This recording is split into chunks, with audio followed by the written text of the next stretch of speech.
The Sopranos chronicles the life of New Jersey mob boss Tony Soprano, highlighting the challenges he faces both as a gangster and a family man. Frequently hailed as the greatest television show ever made, it is credited with igniting the second golden age of television. The series is lauded for its authentic portrayal of mob life, offering a gritty and realistic glimpse into a world that feels truly lived in. Its depiction of the regularness of life adding to its appeal. The Sopranos was a lightning in a bottle, excelling in storytelling, writing, directing, and casting. At its core is James Gandolfini's portrayal of Tony Soprano, considered one of the finest performances in television history. Now, one of the things fans love doing with the show is discussing different theories. It's one of the things we do here on this channel. Some of them are related to the plot and things that are left open to interpretation by the writers, like what happened to the Russian? Did Ralph really kill the horse? Was Phil Leotardo gay? And of course, what happened at the end of the show? All things which we've discussed on the channel and will continue to do so be sure to hit that subscribe button. Other discussions delve into the more esoteric, the subtext. What did Tony's I get it mean? Did therapy have an effect on him? Did he change over the course of the show, become a more introspective person, or devolve even, become a worse person? Some Sopranos theories are mind-blowing and change the way we think about entire plot lines or characters, like the suggestion that Chris may have been wearing a wire in his final scene. Some theories are thought-provoking, some are a bit of fun, and others are downright silly, delving way too far away from the showrunner's intent. Of course, if you follow the death of the author school of thought, the author's intent is irrelevant, and any interpretation is as valid as the next, no matter how crazy.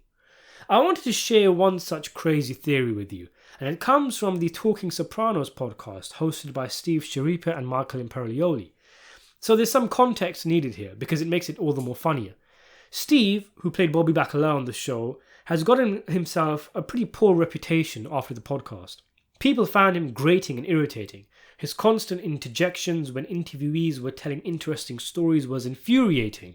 His contributions to the discourse were dumb, and overall he just came off as an oaf who actively despised taking an introspective look at the show, refusing to analyze it like Imperioli did. I don't go too light blinders on, man. You got to open your mind a little bit, buddy. You really do. And then they got David Chase on the show, and he started dishing out answers to loads of theories, as I talked about in a previous video. Steve wasted the guy's time by asking questions about mayonnaise. He just comes off as a bit dense, and while Imperioli will want to discuss the show, Steve will start talking about some stupid stuff. You know, Milton Berle had a giant cock, you know that? I did not know that. I remember the Patsy actor was telling a fabulous story about him becoming an actor, and it involved theatre director Lee Strasberg, and this was Steve's main contribution. Did he have a big cock, Danny? He's also kinda unseemly. His knack for holding grudges didn't even spare the dead. And there's people that have died that I don't fucking like, and I like to motherfuck them. That I'd like to do. I'm sure I'd like to go see a psychic and say, you know what, Joe Blow, he could go tell him I didn't tell him when he was alive. I'm telling him now. Go fuck yourself, you bastard. Good for you. You fucking died. And as the podcast progressed, Steve's personality had an effect on Michael. At times he just seemed so checked out. His discussions and theories shot down so many times by Steve, he just stopped trying. I mean, wasn't there an episode where he was in his bed or something? But at other times, he clearly enjoyed winding Steve up. Michael has his faults too.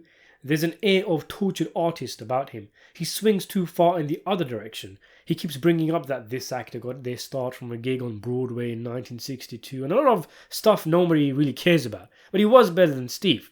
And there were times when the duo, in what were really just bloated podcast episodes, sometimes the length of like 3 Sopranos episodes, where they just went existential and surreal. What fish cry? Fish get sick? They're alive. What do you mean? So when they're swimming, they're swimming, 2 of them, and a hook comes down and gets one of them, the other one's crying? When you see a fish on the hook, That fish don't look so happy to be on that fucking hook. They're struggling with their last breath to get off it and get back in the water. What do you mean? Their eyes look the same to me. They're dead eyes either way. Steve also takes the piss out of Michael for believing in the supernatural, but then without a hint of irony thinks that his dog is his deceased mother-in-law. But I think that my mother-in-law, who I love dearly, and you've met numerous times, my wife Laura's mother, is Willie? She came back as Willie.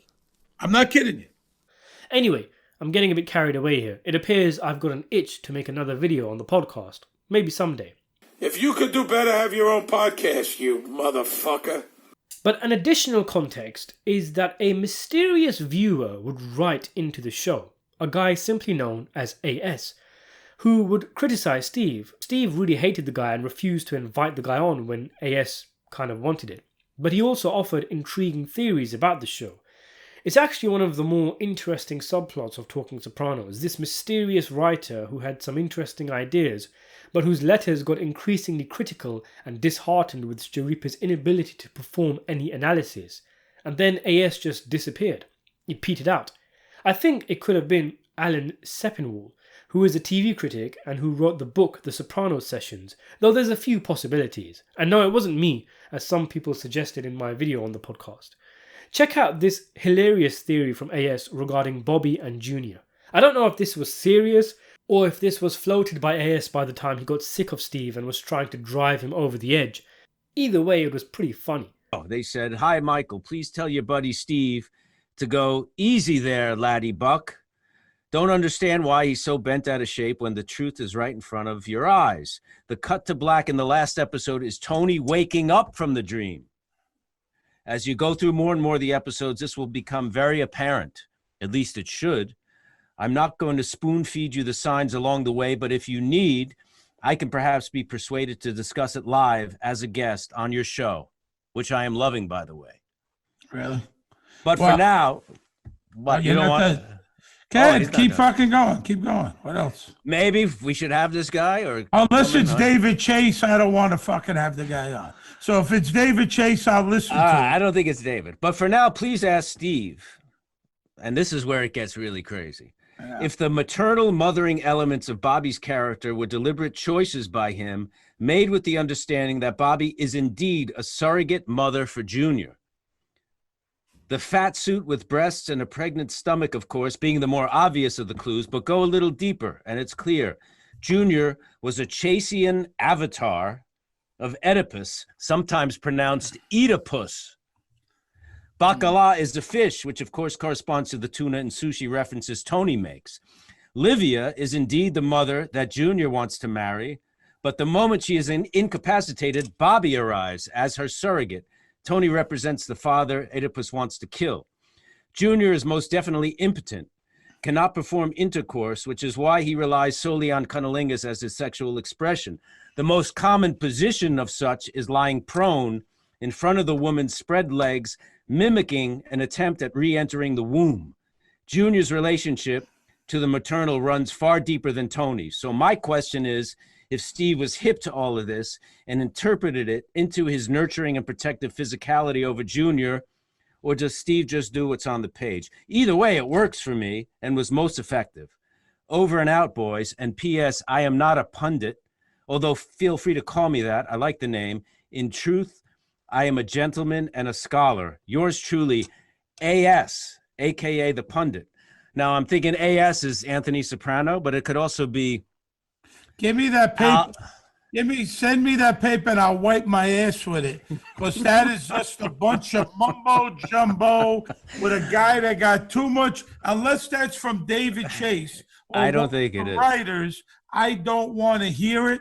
I don't believe it. This is all mumbo jumbo. The guy's got a lot of free time on his hands. I don't know. There's a point. There's a little bit of.